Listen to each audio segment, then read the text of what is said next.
NATO's recent initiative to share classified military information with the European Union marks a significant shift in defense collaboration. The alliance seeks to enhance production capacities within the defense industry, outline military objectives and standardize weapons across member states. NATO Secretary-General Mark Rutte describes this move as a transition to a wartime mentality.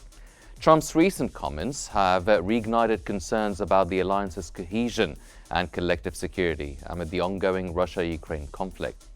This unprecedented move raises critical questions. Will deeper cooperation enhance security or expose vulnerabilities? Unpredictable political dynamics, including Trump's past criticisms, complicate the future of transatlantic relations. I'm Henny Saif, and this is Think Tank.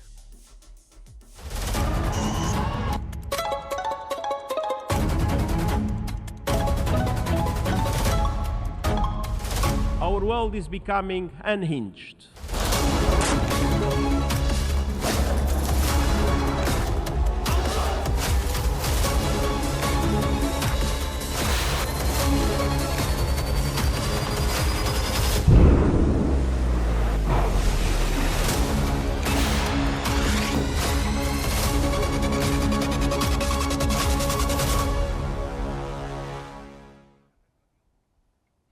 The Washington Post has stated that as the Russia-Ukraine conflict began, the U.S. declassified and shared intelligence to warn NATO allies of the impending threat. This cooperation helped galvanize support for Ukraine and facilitated military aid. However, concerns are growing about intelligence sharing under the second Trump administration. Trump's past criticisms of intelligence agencies, alongside controversial nominees like Tulsi Gabbard and Kash Patel, raised doubts about future U.S. collaboration. Many European officials worry that a shift in U.S. policy could undermine security efforts, especially as global threats evolve. While some argue that U.S. intelligence remains robust, others fear political changes could lead to reduced cooperation, forcing European nations to fill the gap.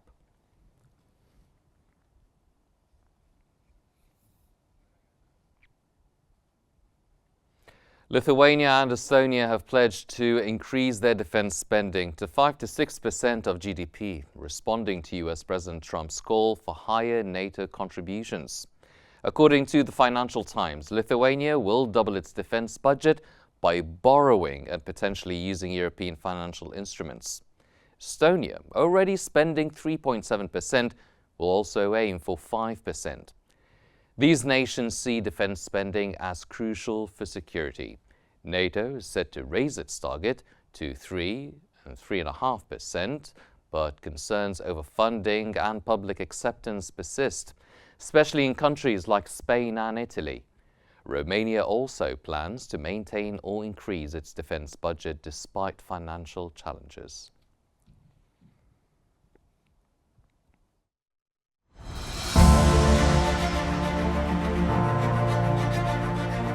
NATO's initiative to share classified military information with the European Union and the defense industry marks a shift in its operational strategy. Described by NATO Secretary-General Mark Rutte as a shift toward a wartime mentality, this effort aims to enhance military production and interoperability among member states in response to escalating security threats, particularly due to the Russia-Ukraine conflict.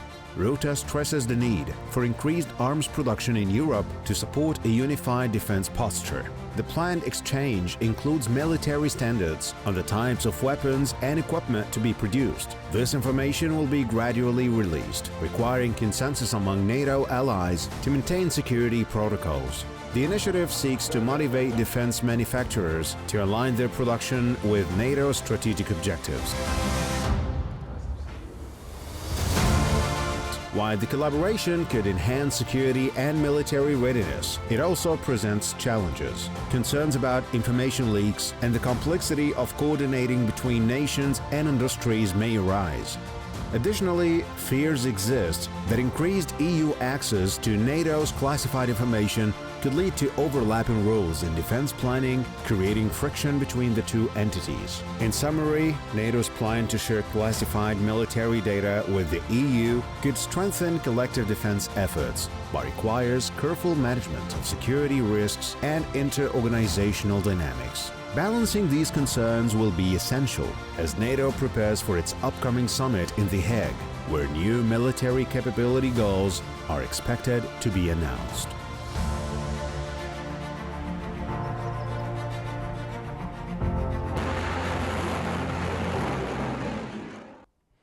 As NATO moves to share classified military information with the European Union, questions arise about the balance between enhanced security and potential risks.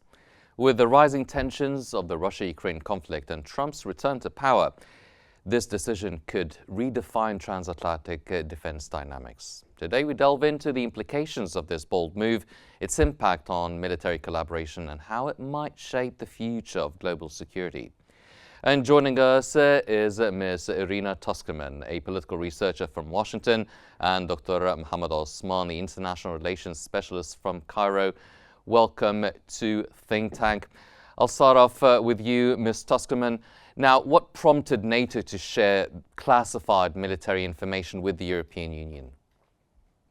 Well, many of the European countries are already part of NATO, they're participants, and they're facing threats. They're facing both conventional and asymmetrical security threats from Russia, China, and other malicious actors. Several state actors are coming together in joint intelligence operations and active measures: China, Russia, Iran, and North Korea, and many of these countries are already suffering the impact. So collaboration increases potential for interoperability. It prepares individual countries to understand the nature of the threats, and it could facilitate internal discourse with their demographics, with their populations, and provide additional evidence of foreign malign influence that could provide an opening for the increase in defense spending that President Trump has demanded, and also for taking on individual security measures to and be less dependent on US, or for that matter, NATO itself. Mm-hmm. Dr. Osman, how does NATO's initiative to share the classified information align with the overall strategic goals of NATO? Thank you, Hani, for having me. Well, in all honesty, this is not as significant as it might sound, because the European Union does not have a standing army. It does not have a standing defense structure. Yes, they have a treaty. Yes, they have a common security and defense policy. However, there is no such thing as a European army or an EU army. The entire security structure of most of the member states of the European Union and beyond are based on NATO. 23 out of the European Union's 27 countries are members of NATO, and NATO, as we all know, is composed of 32 member states. And actually the contribution to the military strength of NATO by the European Union is quite negligible if we take it in terms of overall power projection. The defense spending of the United States, the military budget of the United States in 2024 exceeded $820 billion. However, the European Union countries collectively barely surpassed 320 billion euros. So you can imagine, so that's not even half of what the US spends on defense. So the idea of intelligence sharing, it does exist. So between all of the EU members, between most of the EU member states and NATO, and who are the countries that aren't members of NATO who might be, whom the EU, the NATO might, from the EU, who might NATO be interested in sharing defense intelligence with? A country, for example, like Malta, a country like Ireland or Cyprus. These are countries that do not have strong armies and will not really contribute much to the overall military strength of NATO, however, or the EU. However, most of the military powerhouses of the EU countries that spend greatly on defense, like France, for example, or Germany, both of them spend combined about 120 to 130 billion euros on defense. These are countries that actually are members of NATO and are core components of NATO. But of course, it does come within a strategy. First of all, it sends a political message. What Mark Rutte has said, the new Secretary General of NATO, is trying to convince all the Europeans that Russia is a menacing threat and that we need to spend more on defense. And the actual motive behind that is facing Trump's threats. Trump threatened NATO that he will not contribute to the vitality of the alliance if they do not raise their spending. First, before it was 2%. Now, then he spoke of 3%. Now he's speaking of 5% of GDP, which is an outrageous number, to be honest, and unrealistic. And it seems that Trump is making these demands in order just to exact more concessions of NATO from NATO and justify future less commitment by the United States to NATO as a security and military alliance. Mm-hmm. Then, Ms. Tuskerman, what implications or change does the sharing of military information really have for NATO's relationship with the European Union? Is it merely to just increase the security and defense spending? I think there's a bigger concern than simply spending, although, to be honest, motivating EU to spend more is not such a bad thing. Many countries are woefully behind. They have become dependent on the United States, and it's not good for their own security, particularly if somebody like President Trump indeed decides to cut ties or to diminish ties. But there are other concerns, including day-to-day security threats that many of these countries are not cognizant of, precisely because the European Union does not have a common intelligence strategy, and intelligence sharing between individual countries varies greatly, and many of the European countries have been facing significant political challenges that puts into question their contribution to the defense. We have seen concerns inside Hungary, Slovakia, which finally resulted in its leader Fico losing the majority and being asked to step down, which he so far has resisted. We are seeing problematic interference in elections in countries like Romania and attempts to disrupt the EU in general. And we're certainly seeing political battles between various factions, some of them linked to external threats inside European institutions. So NATO has a good reason to want the leaders of the European Union to be as aware as possible and to take necessary steps to prevent these threats from becoming more widespread. Not all of them are military threats, by the way. Some of them are political or intelligence threats that do not require standing armies to address, but they do require strategic thinking and a shift in priorities. Mm-hmm.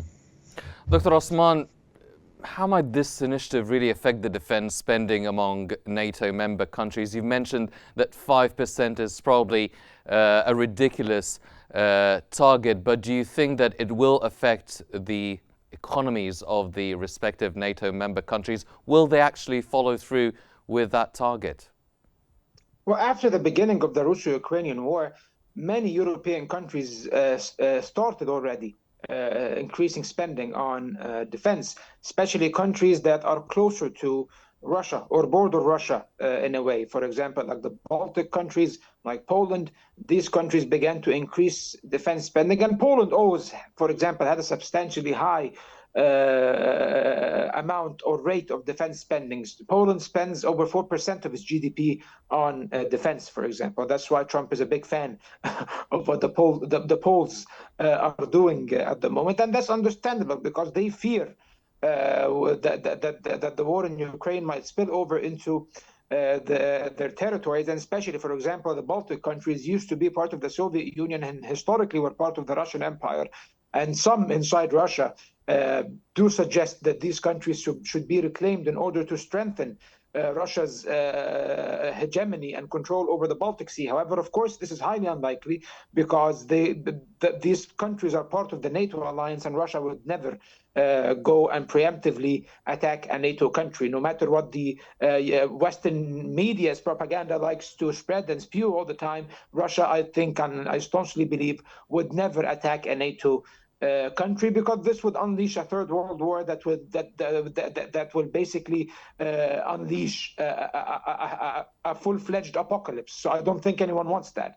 However, if NATO disintegrates, and if the U.S. lessens its commitments to NATO, and if the U.S. is not seen as a reliable partner of NATO, then this might be a big problem. And that's why the European Union and even France, during the first Trump presidency, led the charge in the idea of creating a European army, either increasing European contribution within the NATO framework, or even creating a parallel defense and security framework for the EU. However, of course, the United States will never allow this. The United States wants to exercise complete control over the defense strategy and policy of the European Union for their own strategic interests, and of course that's understandable. So going back to your question, Hani, I think these countries will spend substantially more on their militaries, and this is actually an ongoing trend in the world. Russia, even, of course, because it's in a state of war, Russia's defense spending in 2024 exceeded $140 billion. Russia produces munitions and weapons that are times and times more than the entire European Union produces, and this alarming fact was raised by NATO's Marco Rutte, the NATO Secretary General. However, when he was the Prime Minister of the Netherlands just a few months ago, we did not see him racing to increase the defense spending of the Netherlands. So it's rather laughable how he acts right now. Oh, everyone has to increase spending. So it's just ludicrous and outrageous. However, of course, from a logical standpoint, no matter how silly Rutte is, they do have a vested interest in increasing spending, and Trump will apply huge pressure on NATO countries to increase spending, and they will. Ms. Tuskerman, what does NATO mean by the wartime mentality under Secretary General Mark Rutte? How seriously should we take this rhetoric? Well, this is where I have to disagree with my colleague, because the threats are far more serious, and the idea that Russia will not attack a country simply because they're a member of NATO, I don't think this is something that is accurate at this time. First of all, Russia is already engaged in asymmetrical warfare against Poland and has been doing so for many years prior to the full-scale invasion of Ukraine in 2022. We have seen the rise in various types of attacks since 2014. We have seen the rise of hybrid warfare both in Ukraine and in surrounding countries. We have seen very serious infiltrations and a cyber war with Estonia. Russia has been testing the boundaries of NATO's commitment to its own collective security, and there is no clear guideline at what point the escalation, intrusion, or an attack are serious enough to warrant the application of Article 5.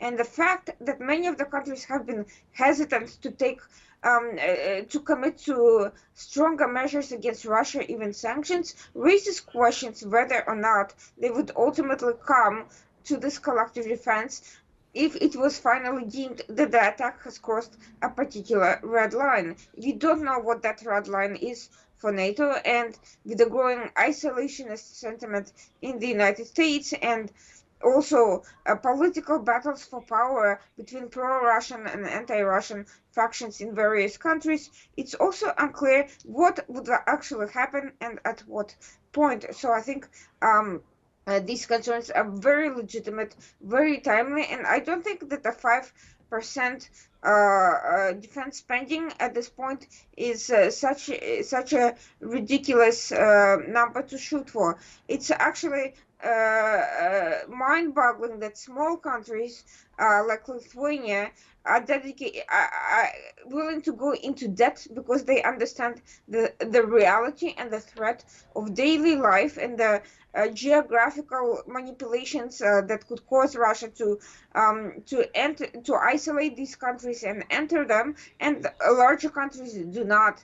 And larger countries like Germany, until recently, and have been essentially playing both sides with Russia and certainly with China, and ignoring some of these threats. So I think in terms of defense spending, if you ask for a higher number, at least you will get somewhere. If you ask for a very low number, then there'll be no motivation to do anything at all. But in terms of intelligence sharing, I think the threats are not only real, but they're increasing. During the Paris Olympics, we have seen attempted direct terrorist attacks by Russian groups, whereas previously we only heard about non-state actors like jihadist groups targeting mass events. Now we are seeing state actors enter the fray, and I think that this is only going to grow as Russia becomes more desperate, as their troops weaken, as their economy weakens. They will try to disrupt and cause chaos and mayhem in Europe and where they can, as much as possible. Mm-hmm. Well, Dr. Osman, do you think that the Russia-Ukraine conflict was the main drive to influence NATO's decision to share the classified military objectives, or do you think that maybe directly or indirectly it is one way to prompt or speed up less US involvement with NATO? Well, Hani, I'm going to answer your question, I promise, but I would love to indulge in a little exchange with my honorable colleague, Please Mrs. do. Stutterman. And I promise it will be swift. Again, NATO is a military alliance, and never has it been tested and it failed in terms of collective defense. I highly doubt that Russia would invade Estonia, for example, or Latvia or Poland, then the United States would stand by, even under a Trump administration. This is quite ridiculous, to be honest, and I don't think this is believable. I'm trying always to exaggerate the Russian threat. Of course, Russia is a major power. Russia is the largest nuclear power in the world. However, also there are limitations of Russian power. We have seen Russian power in Ukraine. Russia is winning the war now, but a couple of years ago, Russia's army was just basically they were being the floor was being mopped with their faces basically during these attacks. So during the initial phases of the war. So no, Russia cannot just launch a blitzkrieg and then they will reach the borders of the Atlantic Ocean, the shores of the Atlantic Ocean. That's simply not true, and I don't think that even the Russians are aiming for that. Instead of fueling, and this brings me to your question and the previous question as well, the idea of fueling a war mentality and fueling the war rhetoric, I think that commencing political dialogue with Russia is more reasonable to avoid a geopolitical catastrophe that could be existential to the future of humanity. I think a dialogue that addresses both the security concerns of the eastern half of NATO and the security and geopolitical concerns of Russia as well, that this might be a more reasonable conversation. And who knows, maybe Trump might lead this effort. And by the way, most of the countries of the global south, including countries of Africa, the Arab world, Egypt, China, India, everyone agrees with this approach. The only ones who are hyping, the only countries and intelligentsias that are hyping this idea of war mentality and war rhetoric and escalatory rhetoric are the Western intelligentsia, and of course before them the Western governments. And this is something that is completely not productive, and it is something that basically contradicts the idea of a rule-based order and of a world community that should be seeking peace and dialogue to reserve in order to preserve peace and security. And I am by no means saying that Russia did not launch a war against Ukraine. They did, and this was wrong, and it wasn't right to invade another country. However, it was wrong to expand NATO and completely disregard Russia's security concerns and trying to strangle Russia and stifle them geopolitically and trying to brand them as irrelevant. They are relevant now. They are scaring the Europeans now. Everyone is spending money now. Everyone is buying and making guns now. Is this a better world now? Is this a better outcome? than dialogue and peaceful exchange. I hope my colleague does not take offense with my reply. However, I think that this needed to be addressed. And I think it also answered your question, Hani, in terms of how this will disastrously impact the Russia-Ukraine conflict if they keep addressing this conflict within the premise of fighting a war by proxy against Russia. And if this war goes on and Trump's initiatives fail in putting an end to this disastrous war, then the future will be very bleak, in my opinion. Mm-hmm. Well, this begs the question, Ms. Tuskomen, how big is the U.S.'s influence on NATO's military policies, given Trump's current and past criticisms? The fact that the U.S. has been a very substantial financial contributor, I think, and one of the leading military powers, I think that influence is quite big, and the European and other nations are right to be concerned about the potential loss of U.S. involvement. And I think it is entirely possible that Trump is only using it for leverage, as he has done in his deal making in the past, and he does want the countries to be more independent and less dependent on U.S. financing. But it's also collective defense is also good for everyone. The U.S. too has been woefully behind in many of its wartime preparedness levels, and when other threats unrelated initially to Russia, such as attacks on the shipping industry in the Red Sea by the Houthis, came around, the U.S. found itself literally outgunned by comparatively small forces, because it was not it did not have sufficient capacity to produce the type of weapons it needed to deal with that level of threat. Mm-hmm. So it's not just about Russia, it's also about other security threats that are proliferating. It's about strengthening joint cooperation on these fronts, and it's not possible if there is a great divergence in funding and level of preparedness. Yes, of course, some countries will have the strength and their contributions in other areas or in specific areas. Not everyone can be can rival the U.S. And frankly, if U.S.